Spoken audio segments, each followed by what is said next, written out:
ನಮಸ್ಕಾರ ಸ್ನೇಹಿತರೆ, ವಿಕ್ರಾಂತ್ ಕುಕಿಂಗ್ ಚಾನಲ್ಗೆ ಸ್ವಾಗತ. ಇವತ್ತಿನ ವಿಡಿಯೋದಲ್ಲಿ ಇನ್ಸ್ಟಂಟ್ ಆಗಿ ರವಾ ದೋಸಾನ ಹೇಗೆ ಮಾಡೋದಂತ ನೋಡ್ಕೊಳ್ಳೋಣ. ಇದಕ್ಕೆ ನಾನು ಗೋಧಿ ಹಿಟ್ಟು ಹಾಗೆ ಅಕ್ಕಿ ಹಿಟ್ಟನ್ನು ಯೂಸ್ ಮಾಡಿ ಮಾಡ್ತಾ ಇರೋದು. ಹಾಗೆ ರೆಸಿಪಿ ಸ್ಟಾರ್ಟ್ ಮಾಡೋಕ್ಕಿಂತ ಮುಂಚೆ ಯಾರೆಲ್ಲ ನನ್ನ ಚಾನಲ್ನ ಸಬ್ಸ್ಕ್ರೈಬ್ ಮಾಡ್ಕೊಂಡಿಲ್ಲ ಪ್ಲೀಸ್ ಸಬ್ಸ್ಕ್ರೈಬ್ ಮಾಡ್ಕೊಳ್ಳಿ. ಹಾಗೆ ಲೈಕ್ ಶೇರ್ ಕಮೆಂಟ್ ಮಾಡಿ ಸಪೋರ್ಟ್ ಮಾಡ್ತಾ ಇರಿ. ಇವಾಗ ರೆಸಿಪಿ ಸ್ಟಾರ್ಟ್ ಮಾಡೋಣ. ಮೊದಲಿಗೆ ನಾನು ಇಲ್ಲಿ ಒಂದು ಪಾತ್ರೆಯನ್ನು ತಗೊಂಡಿದ್ದೀನಿ. ಅದಕ್ಕೆ 1 ಕಪ್ನಷ್ಟು ಸಣ್ಣ ರವೆಯನ್ನು ತಗೊಂಡಿದ್ದೀನಿ. ಹಾಗೆ ಅರ್ಧ ಕಪ್ನಷ್ಟು ಗೋಧಿ ಹಿಟ್ಟು, 1/4 ಕಪ್ನಷ್ಟು ಅಕ್ಕಿ ಹಿಟ್ಟನ್ನು ತಗೊಂಡಿದ್ದೀನಿ. ಹಾಗೆ ಅರ್ಧ ಕಪ್ನಷ್ಟು ಮೊಸರನ್ನ ತಗೊಂಡು ಅದನ್ನು ಹಾಕಿ ಚೆನ್ನಾಗಿ ಮಿಕ್ಸ್ ಮಾಡ್ಕೋಬೇಕು. ಹಾಗೆ ಇಲ್ಲಿ ನಾನು ರುಚಿಗೆ ತಕ್ಕಷ್ಟು ಉಪ್ಪು ಹಾಗೆ 2 ಚಮಚದಷ್ಟು ಸಕ್ಕರೆಯನ್ನು ಹಾಕೊಂಡಿದ್ದೀನಿ.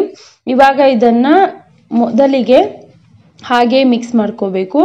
ನಂತರ ಒಂದು ಸ್ವಲ್ಪನೇ ನೀರು ಹಾಕ್ಕೊಂಡು ಗಂಟಿಲ್ಲದೆ ಇರೋ ಥರ ಮಿಕ್ಸ್ ಮಾಡ್ಕೋಬೇಕು. ನಾವಿದನ್ನು ಒಂದು 10 ನಿಮಿಷ ನೆನೆಯೋಕ್ಕೆ ಇಡಬೇಕಾಗತ್ತೆ. ಇವಾಗ ನಾನಿಲ್ಲಿ ಜಾಸ್ತಿ ನೀರನ್ನು ಹಾಕಿಲ್ಲ. ನಂತರ ಅದನ್ನು ನಾವು ನೀರು ಹಾಕಿದರೆ ಆಯಿತು. ಇವಾಗ ಇದನ್ನು 10 ನಿಮಿಷ ಪಕ್ಕಕ್ಕೆ ಇಟ್ಬಿಡೋಣ.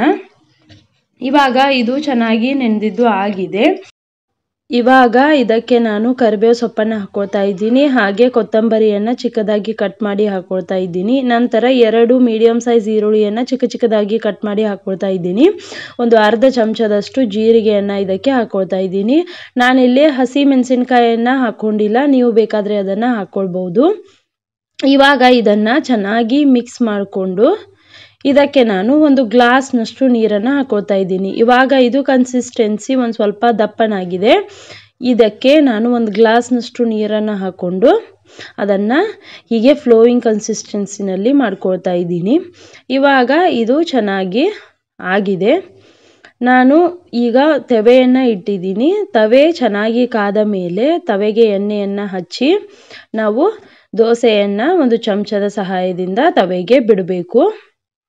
ಇವಾಗ ಇದನ್ನು ನಾನು ಹೈ ಫ್ಲೇಮ್ನಲ್ಲೇ 1 ನಿಮಿಷ ಬೇಯಿಸ್ಕೊಳ್ತಾ ಇದ್ದೀನಿ. ಬೇಯಿಸ್ಕೊಂಡಾದ ಮೇಲೆ ಅದನ್ನು ಚೆನ್ನಾಗಿ ಸೈಡ್ಸ್ ಎಲ್ಲ ಚೆನ್ನಾಗಿ ತಕ್ಕೊಂಡು ನಾವು ಅದನ್ನು ಮಗ್ಸ್ ಹಾಕ್ಕೋಬೇಕು. ಮಗ್ಸ್ ಹಾಕ್ಕೊಂಡು ಒಂದು ಅರ್ಧ ನಿಮಿಷ ಹೈ ಫ್ಲೇಮ್ನಲ್ಲೇ ಬೇಯಿಸಿದರೆ ಆಯಿತು.